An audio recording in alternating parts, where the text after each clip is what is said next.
مسئلہ صرف مدارس کا نہیں، صرف مساجد کا نہیں ہے۔ آپ تمام حضرات حضرت شیخ الہند رحمہ اللہ کے نام لیوا ہیں۔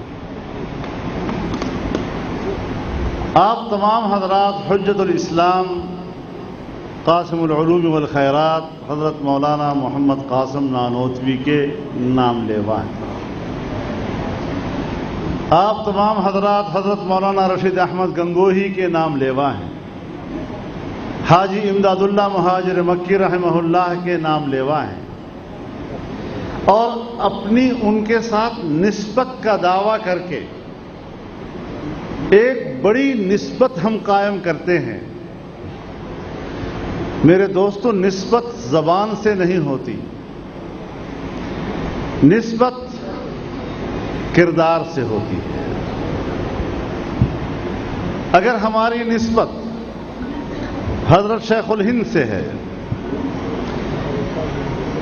کس کرب سے وہ گزرے، کن حالات سے ہمارے اکابر گزرے، کن مشکلات کو انہوں نے عبور کیا، مالٹا کی تنہائیاں اور وہاں کا کرب برداشت کر کے ہندوستان واپس آئے، لیکن ان کے جذبہ جہاد آزادی میں کوئی فرق نہیں آیا،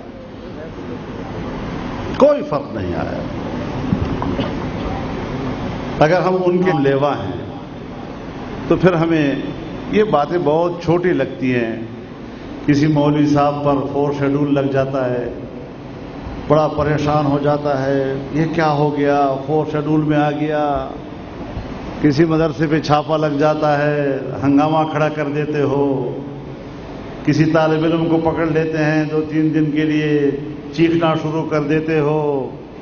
ایسی چھوٹی موٹی باتوں کے اوپر یہ چیخ و پکار اور یہ واویلا، یہ کم از کم حضرت شیخ الہند سے ہماری نسبت کا تقاضا نہیں کر رہا۔ یہ تو مذاق ہے، گپ شپ ہے، گپ شپ چلتی رہے گی۔ وہ بھی گپ شپ لگائیں گے، ہم بھی گپ شپ لگائیں گے۔ میں تو ساتھیوں سے کہتا ہوں کہ جب یہ لوگ آئیں مدرسے کو دیکھنے کے لیے تو تمام طلباء کو اکٹھا کرو اور ان کے اوپر قہقہے لگاؤ، تو یہی کافی ہے۔ آپ پرواہ مت کرو ان چیز کی۔ ہم پاکستانی ہیں، بڑے کھرے پاکستانی ہیں۔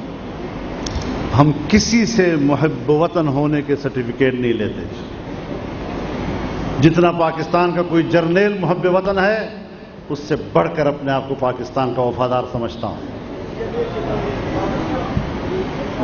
اس حوالے سے ہمیں پورے احساس برتری کے ساتھ سوچنا چاہیے۔ آپ کن کے وارث ہیں، آپ کن کے نام لیوا ہیں، اور کمزور باتیں اچھی نہیں ہوتی۔